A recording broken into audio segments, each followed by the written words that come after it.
Esta es la Torre Eiffel, el monumento arquitectónico más fotografiado en el mundo.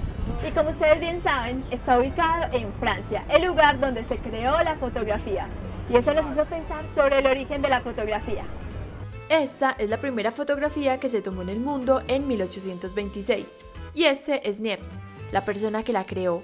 Él jamás se imaginaría que solo 2 siglos después, cada 5 minutos se tomarían más fotos que en todo el siglo XX, y que las fotografías tomarían un papel tan importante en la sociedad que se convertirían en un elemento principal para comunicarnos, hacer memoria de nuestra vida e incluso autoafirmarnos. Si antes las imágenes servían para documentar y atestiguar la realidad, ahora parecen ser un vehículo de expresión de emociones y estados de ánimo. Ahora hablemos de París, la ciudad más visitada en el mundo. Aquí llegan más de 30 millones de personas al año y solo esta ciudad tiene los 2 hitos arquitectónicos más fotografiados del mundo, la Torre Eiffel, como lo mencionamos anteriormente, y Notre Dame, posicionado como el segundo lugar más fotografiado del mundo. Y nos estamos preparando para ir al segundo hito más fotografiado en todo París y en todo el mundo, Notre Dame, la catedral que mejor representa el arte gótico en todo el mundo y que tristemente sufrió un incendio en el año 2019 y ahorita está en un plan de restauración muy importante que ya les vamos a mostrar. Pero, ¿por qué se quemó Notre Dame? El consenso oficial al que llegaron científicos fue que hubo un cortocircuito en el sistema del elevador. La reconstrucción de la catedral está siendo un reto gigantesco para la ciencia y a través de un modelo digital 3D pudieron reconstruirla de manera precisa para proceder a la reconstrucción en campo, la cual está proyectada para terminarse en el 2024. Pero, ¿por qué es tan importante Notre Dame? Su construcción comenzó hace 900 años aproximadamente, en una islita en todo el corazón de la ciudad, y fue una estructura que sobrevivió a las guerras mundiales, e incluso se dice que Hitler ordenó dinamitarla por querer ver a París hecha escombros. Pero afortunadamente la persona que recibió la orden desobedeció. Otro dato curioso es que en esta iglesia coronaron a Napoleón Bonaparte. Uno de los símbolos más representativos de Notre Dame son las gárgolas y las quimeras, que tienen un aspecto muy terrorífico, pero para ser honestos, son muy atrayentes. Además, tienen 2 misiones muy importantes: canalizar el agua lluvia y espantar a los demonios y las fuerzas del mal de la catedral.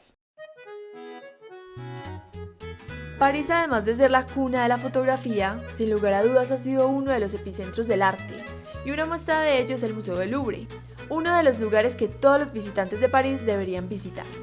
París sigue rompiendo récords al tener el museo más visitado del mundo. Cientos de personas visitan el Louvre para apreciar una de las colecciones artísticas más importantes del mundo, y además muchos esperan con ansias ver a la Mona Lisa, la obra más famosa que alberga el museo. Eso sí, si quieren entrar al Louvre, tienen que planificarse muy bien, porque puede haber filas de hasta 4 horas para poder entrar. Vale la pena el aguante en la fila para dejarse deslumbrar en medio de tanto arte e historia, y sentirse pequeño en medio de las 38.000 obras de arte y las más de 400 salas de colecciones de obras que hay en uno de los museos mejor conservados en el mundo.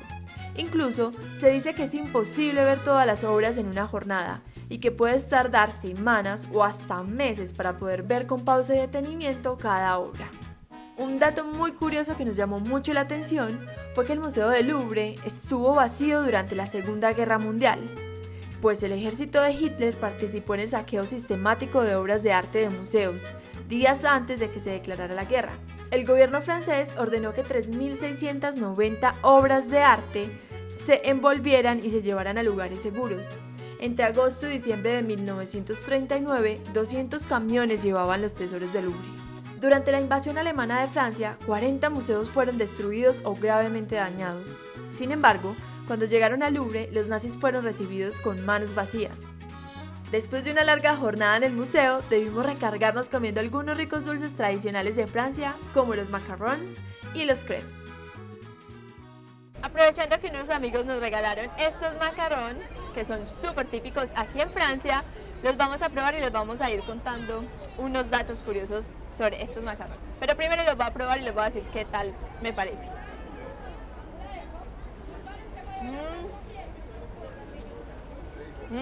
Está muy rico. Wow, me encanta.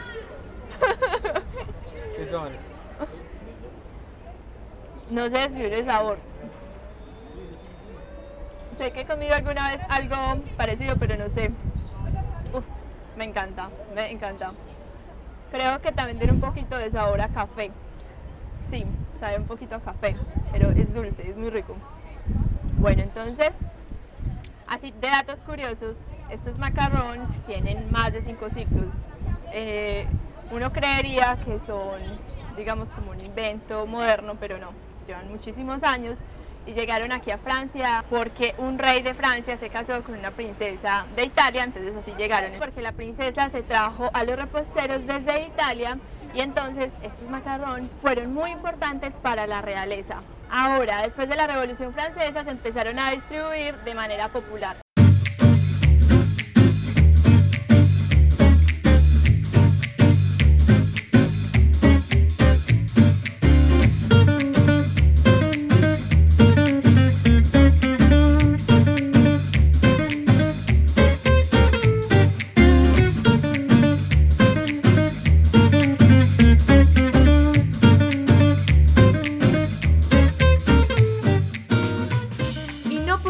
Este video sin hablar sobre el sistema de transporte de París, pues es muy completo y te conecta con toda la región metropolitana parisina.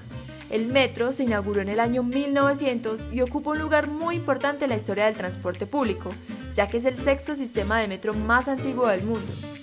Su red es muy grande, ya que tiene un total de 14 líneas que dan servicio a la ciudad y su región, y además hay 5 líneas de tren regional y 4 líneas de tranvía. La red de transporte de Île-de-France se divide en 5 zonas. Muchas gracias por haber llegado hasta el final de este video. Un video en el que no solo quisimos mostrar nuestro paso y nuestra experiencia acá en París, sino que también quisimos registrar lo que sentíamos en cada sitio que visitamos.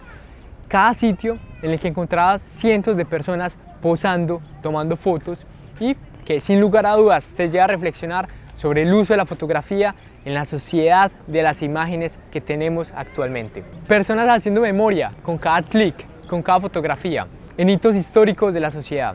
Así que si te gustó este video, dale me gusta, suscríbete a nuestro canal y dale clic a la campanita.